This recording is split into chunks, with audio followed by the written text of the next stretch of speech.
Hello and welcome to My Friends Suck. This week's episode, yet another example of why you should never take a dare from somebody that you minimally trust. Okay, so they want me to go with a theme, with this idea of rock bottom. I mean, Enjolras says that the world is heading towards a place where rock bottom doesn't even exist. But not all of us are that convinced, you know? Some of us are not fortunate enough to have the fates shower lucky dust all over our heads at fucking birth. Some of us are, in fact, just destined to suck. Anyway, rock bottom. Kind of idealistic, I think. It implies that you have a choice whether you suck or whether you don't. And if there's a rock bottom, shouldn't there be like a diamond top? I don't know. You know, diamond actually comes from the Greek word that means unbreakable. So it's reasonable to assume that if you're really at diamond top, you shouldn't be able to fall to rock bottom. It shouldn't fucking happen. It's like, okay, so there's this dude, Sisyphus. He was the king of a place that's now called Corinth, and he was a massive, massive, massive, massive dick.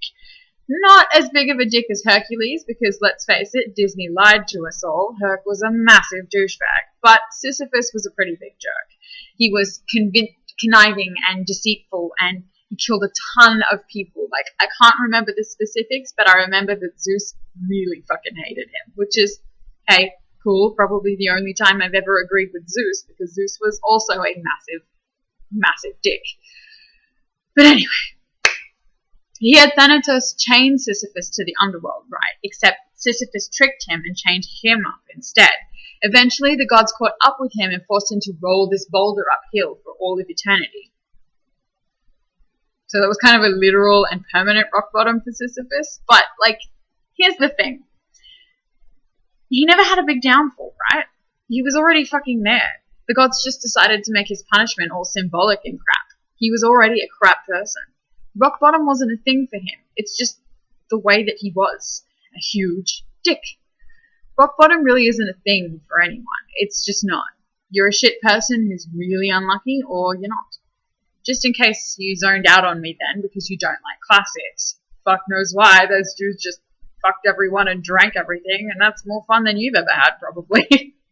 Here's something a little more on your level.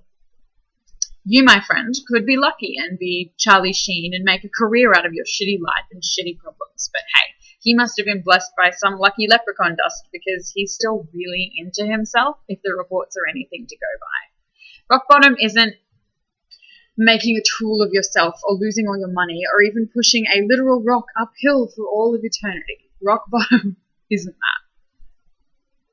Rock bottom is somewhere where you've given up on anything making sense or having meaning at all.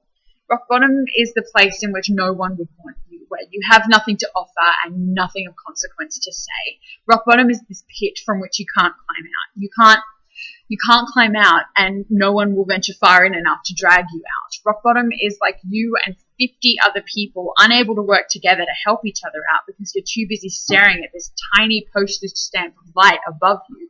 Rock bottom is understanding that even when I am healthy and I am surrounded by people, I am alone and I am impossible to love.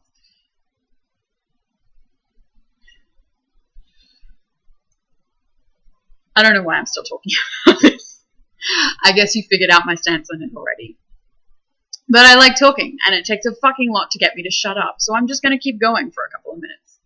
Look, all human beings are either deeply flawed or fucking perfect, and there is no changing that. Not for a single fucking one of us. You can't change it. You can try, but what good will that do? Anyone who was born a fuck up and manages to get their life together is full of shit. They're just pretending to be one of those assholes who moved up to, like, beautiful people status. It's not actually possible to turn your life into the plot of a TV show because there's too many subplots in the way to give you a proper happy life. What you can do is dig yourself down.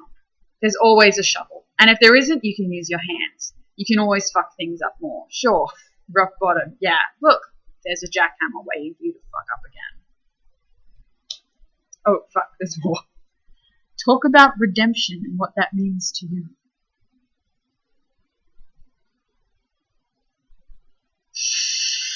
Look, I don't care much for redemption. Everything is fundamentally shit, honestly, and if you claim differently, You're lying to yourself. The notion of good and bad is just fucked up beyond recognition, because even people doing bad things in society's eyes think that they're doing good.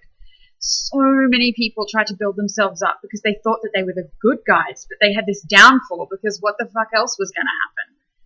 And what about those who claw their way to the top? I mean, what about them? What did they do to reach there? Time, energy, loved ones. That's what they sacrificed. Steve Jobs went from his dad's garage to business tycoon, but in the meantime and beyond, he was a complete and utter fucking asshole. If you're a success, you're a shitlord. If you're kind, you're perpetually unlucky, and some great tragedy has probably befallen you. Either way, bad things happen, everyone's at rock bottom, and there's nothing you can do to stop that. Total success is an illusion that's sold to us by weight loss companies and Apple.